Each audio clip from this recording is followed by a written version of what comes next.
वफाकी हुकूमत इस्लामाबाद से मैं हूं वकार बका और आप देख रहे हैं 27 न्यूज HD। आज मविया ज़ारा काज़मी केस के हवाले से बड़ा अहम दिन था, बड़ी अहम पेशरफ्त होनी थी, आज बड़ा अहम मामलात होने थे। आज अदालत पे सबकी नजरें लगी हुई थी, सब लोग इस वक्त अदालत में मौजूद थे। मगर हुआ ये कि जो मदई मुकदमा है उनके वकील के साथ क्या हुआ उस पर बात करेंगे। मगर उससे पहले अगर आपने हमारा चैनल सब्सक्राइब नहीं किया तो सब्सक्राइब कर लें और बेल आइकन को क्लिक कर लें ताकि हमारी वीडियोस आप तक बर वक्त पहुंचती रहें। मामला ये हुआ कि आज की समात बड़ी दिलचस्प थी, आज की समात बड़ी अहम थी, बड़ी जरूरी थी। एमएलओ बड़े अरसे से लटका हुआ है, एमएलओ के वाले से बात होनी थी, चलान को चैलेंज किया गया है, चलान पे बात होनी थी और साथ ही साथ नकाह खान की जो दरखास्त जमानत है उस पर महफूज फैसला भी सुनाया जाना था। मगर हुआ यूं कि बदकिस्मती से जबरान नासर जो मदई मुकदमा के वकील हैं उनकी तबीयत खराब हो गई, वो कोर्ट में पेश नहीं हो सके, जिसकी वजह से सिंध हाई कोर्ट ने 20 सितंबर की तारीख दी। 20 सितंबर एक लंबी तारीख दे दी गई और उस पर आप देखा जाएगा कि फैसला होगा। जबकि दूसरी तरफ मामला यह है कि कल का दिन भी अहम है, इंतहाई अहम दिन है और इंतहाई अहम पेशरफ्त होनी है। और देखना यह है कि कल वाला दिन भी बड़ा अहम है। कल वाले दिन हमने देखना यह है कि होगा क्या। कल 3 अहम चीज़ें डिस्कस होनी है।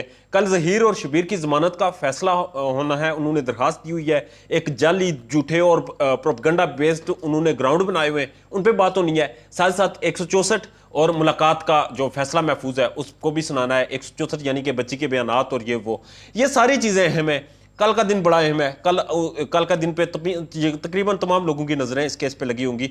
मगर साथ ही साथ केस को मशकूक बनाने वाली वो कॉल अभी तक ज़ेर बहस है। उस पर लोग आज भी चमगोइयाँ कर रहे हैं, आज भी उस पर लोग बातें कर रहे हैं और आज भी जवाब मांग रहे हैं कि वो चीज़ थी क्या, वो केस था क्या और मामलात क्या थे। उन मामलात पे बात करने के लिए एक अहम नुक्ता उठाया गया और उस एक अहम नुक्ते में ये बात की गई कि वो जो कॉल थी, वो जो CDR थी, वो सारी चीज़ें सामने की जाए, उन सारी चीज़ों पे बात की जाए और CDR सामने लाई जाए। उस वकील ने किसको कॉल की थी, कौन सी अहम शख्सियत वो केस की प्रोसीडिंग और जबरान नासर के दलाइल सुनना चाहती थी। ये केस इतना आम नहीं रहा, ये केस इतना सिंपल नहीं रहा और इस केस की अहम चीज़ें जो हैं वो अब सामने आना शुरू हो चुकी हैं। अब जवाब देना होगा, अब जवाब नहीं देंगे तो कोई चारा नहीं। जबकि इस वक्त नूर बीबी का इंटरव्यू भी ज़ेर बहस है। नूर बीबी का वो इंटरव्यू, उसकी हकीकत क्या है, वो कल उस पर हमने स्टोरी की थी, मगर आज उसका इंटरव्यू, उसका इंकशाफ हो चुका है। उसका इंटरव्यू जाली, बोगस, झूठ का पुलंदा और एक वेल प्लान, वेल मैनेज एक स्कीम निकलिया।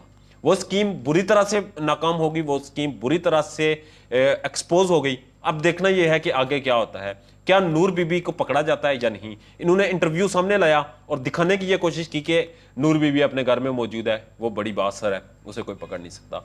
अब ये तो फैक्ट है कि नूर बीबी को कोई पकड़ नहीं रहा। क्यों नहीं पकड़ रहा, किसके इमा पे नहीं पकड़ रहा, पीछे कौन है और पुलिस किसके हाथों मजबूर है।